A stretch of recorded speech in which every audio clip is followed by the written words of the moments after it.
Ragadirogan satatanushaktan asheshakaya prasrutana sheshan Autsukya moharatidanjakhana Yopurva Vaidyaya Namostu Tasmai. Sejam bem-vindas a mais um vídeo da série Vida Veda nos Samhitas, no canal do Vida Veda no YouTube. Meu nome é Matheus e hoje a gente vai continuar nossa leitura do Ashtanga Hridayam Sutrasthana, capítulo 3, o capítulo sobre Hritucharya, as rotinas sazonais. Hoje a gente vai ler os shlokas número 26 e o shloka número 27. A gente, na semana passada, terminou o Hritucharya do Vasanta, da primavera, e hoje a gente vai começar o Hritucharya de Grishma, do verão.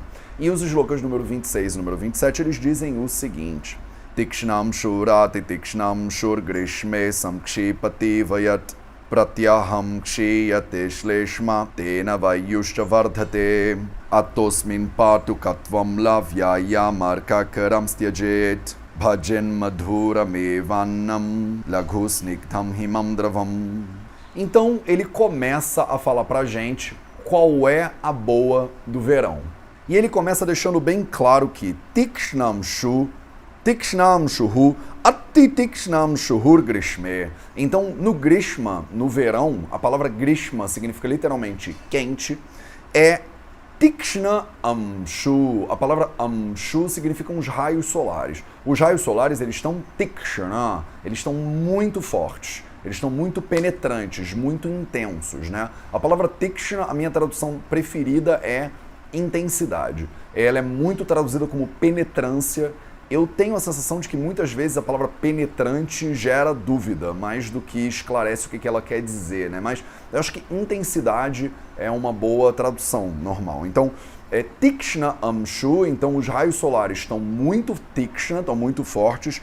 Ati Tikshna Amshu, na verdade os raios solares estão muito, muito, muito fortes, Ati Tikshna, muito Ati, Tikshna que já é intenso, penetrante, Amshu, os raios solares. Sankshipat iva yata. Então, sankshipat, a palavra sankshipat é um verbo que significa algumas coisas, Então, juntar, por exemplo, essa sensação de contrair, de diminuir, também faz parte do campo semântico desse verbo.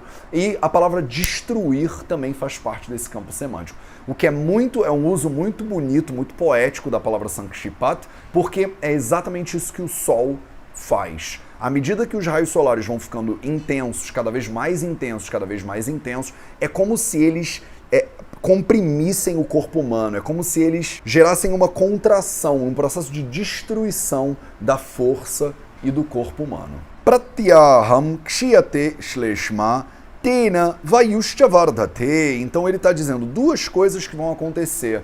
Como o Sol vai ficando cada vez mais forte, tem duas tendências fisiológicas que acontecem nessa época do ano. Pratyaham, dia após dia, dia a dia, kshiyate shleshma. Então Shleshma, o kapha dosha, ele vai ficando cada vez mais fraco. Kshiyate.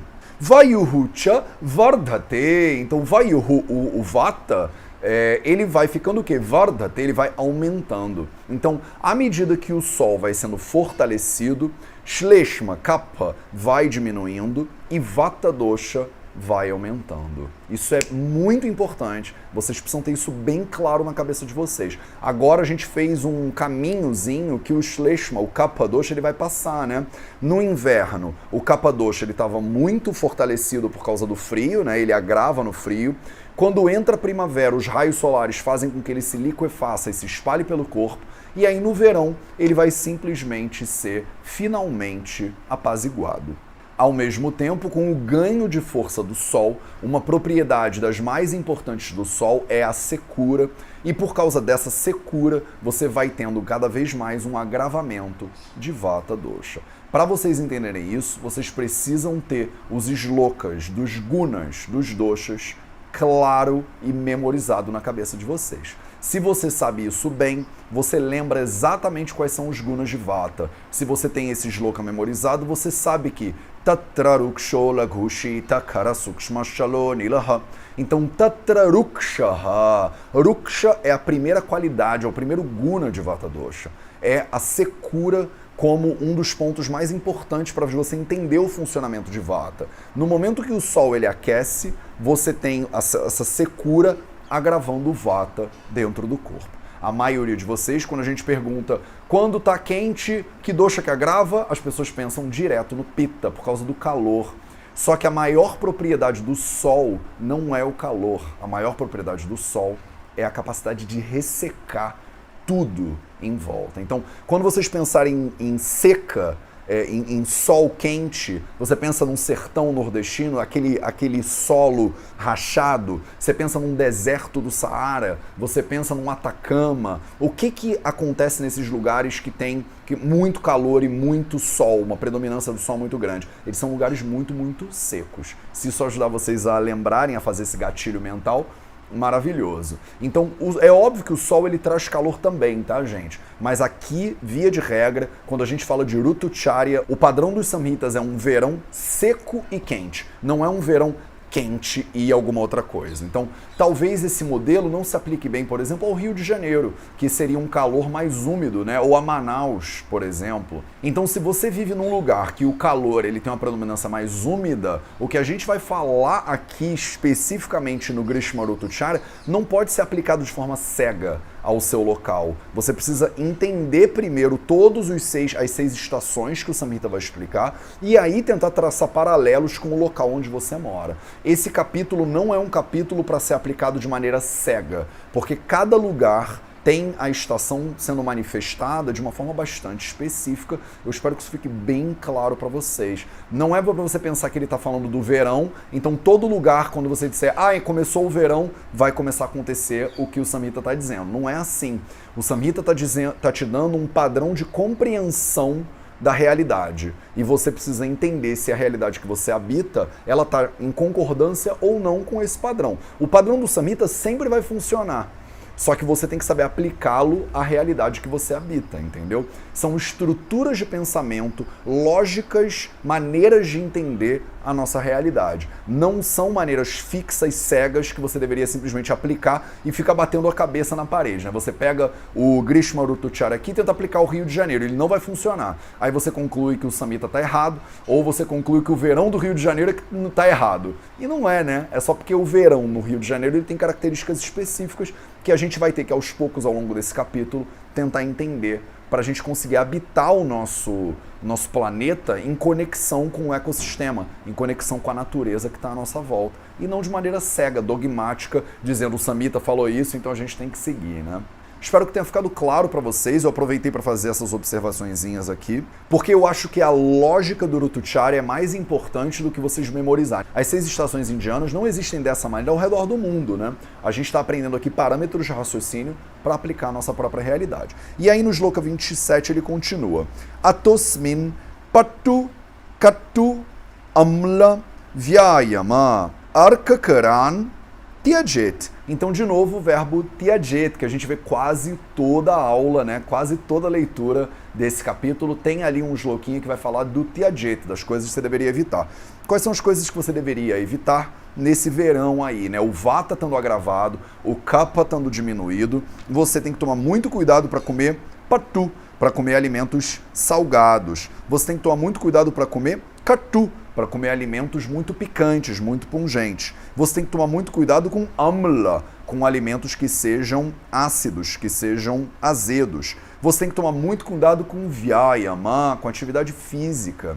Você está habitando um lugar que o vata já está tendendo a agravar. No momento que você vai fazer atividade física, você corre o risco do vata agravar demais e isso gerar uma doença. E você tem que tomar muito cuidado com arkakaran, então com os raios solares. Você não deveria pegar sol num horário que o sol está muito, que você está muito exposto ao sol, né? Durante o verão.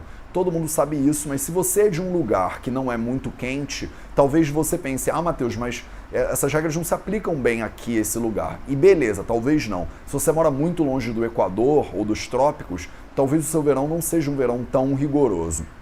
Se você algum dia tiver a oportunidade de passar um verão aqui na Índia, um verão em Jamnagar, na cidade onde eu me formei, né, em Ayurveda, o verão é completamente assassino. É uma época do ano que entre meio-dia e 3 horas da tarde não tem ninguém na rua.